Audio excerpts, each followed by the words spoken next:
আসসালামু আলাইকুম রহমতুল্লাহ। অনেকদিন পর আবার সেই বাৎসরিকভাবে 1 বছর ঘুরে আবার চলে আসলাম আমাদের শেষ জমির কাছে। আমাদের ধান কাটবে, আবার বলেছে যেহেতু আসমানের অবস্থা বেশি একটা ভালো না, সেজন্য জমির কাছে চলে যাচ্ছি। আজকে মাদ্রাসা থেকেও ছুটি নিয়ে নিলাম, যেহেতু আমাদের আজকে জমি কাটতে হবে। বছরে একদিন আসে যেদিন আমাদেরকে জমি কাটতে হয়, বা ওদিন আমাদেরকে অনেকটা কষ্ট করতে হয়। আর এই সময়টা আসলে আমাদের খামারিদের জন্য যেমন কষ্ট করে, তেমন বিলেও কাজ করতে অনেক কষ্ট হয়। এই জায়গা থেকে আব্বু বলার পরে আমি বের হয়ে গেলাম। বাড়ি থেকে আসার সময় একটা টুকি আর নিয়ে আসলাম, সাথে করে একটা বস্তা। সাথে আমি আমার পাঞ্জাবিটা চেঞ্জ করে চলে আসলাম, যেহেতু নোংরা লাগলে পাঞ্জাবিগুলো নষ্ট হয়ে যাবে। তারপরে সাথে আমার আব্দুর রহমান এবং আমার একটা জ্যাঠাতো ভাই ছিল, ওকে নিয়ে আমি চলে যাচ্ছি আস্তে আস্তে করে, এবং কি মাঠের পাশ দিয়ে চলে যাচ্ছি সেই আমাদের উপরোক্ত জায়গায় যেখানে গিয়ে আমরা কাজ করব, সেখানে চলে যাচ্ছি। আসার সময় পাশে দেখে একজন ছোট ভাই মাছ ধরতেছে, পানি ফিসে ফিসে আমাদেরকে ক্যামেরা দেখে সে সরে যাচ্ছে। আমরা তাদের ক্যামেরা ধরে নিয়ে পরে তাকে আমি বারবার ডাকতেছি যে তুমি আমার কথা শুনে যাও, তোমার সাথে আমার কথা আছে, তুমি মাছ পেয়েছো কিনা। সে আমাদের কথা শুনতে নাকচ, কারণ সে ক্যামেরার সামনে আসতে চায় না।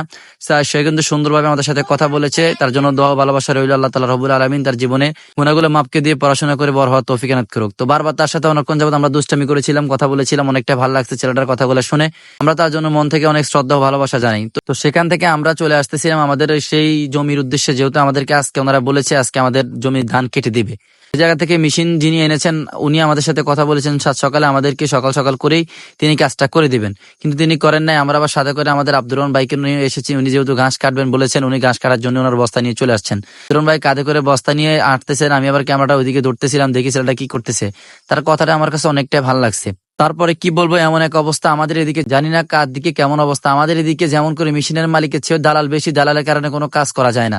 আমাদেরকে যে ভাই মেশিন এনেছেন ওই ভাই আমাদেরকে বলেছেন সাত সকালেই কিন্তু উনি আমাদেরকে আমাদের ধানগুলা নিয়ে দিবেন, কিন্তু ওনাদের কথা কাজে আমরা কোনো প্রকারের মিল পাই নাই। তো আলহামদুলিল্লাহ আমরা যাওয়ার পরে দেখি একটা ক্ষেতের মধ্যে ওনারা অলরেডি মেশিনের ধান নামাচ্ছেন।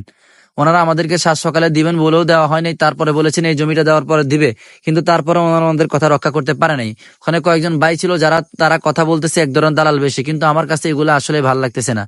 আমার কথা হলো যিনি মালিক তিনি একমাত্র কাজ করেন, তাকে দেখে শ্রমিক তাদের কাছ থেকে সবকিছু বুঝে নেবেন, কিন্তু দালালি করার কোনো মানে হয় না। এই জিনিসগুলো দেখলে আসলে খুব খারাপ লাগার মতো কাজ।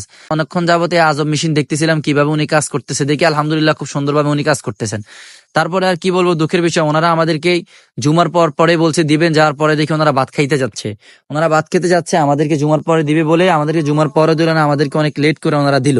দেওয়ার পরে আসমানে যখন মেঘ উঠতেছে এমন সময় ওনারা আমাদেরকে ধানগুলো কেটে দিল। এই অবস্থা, আমরা ধানগুলো নিয়ে কি করব। আর কি বলবো, দুঃখের কথা, কালকে রাত্রে পর্যন্ত অনেক রাত পর্যন্ত আমরা বিল থেকে ধান নিয়েছি লাইট দিয়ে দিয়ে।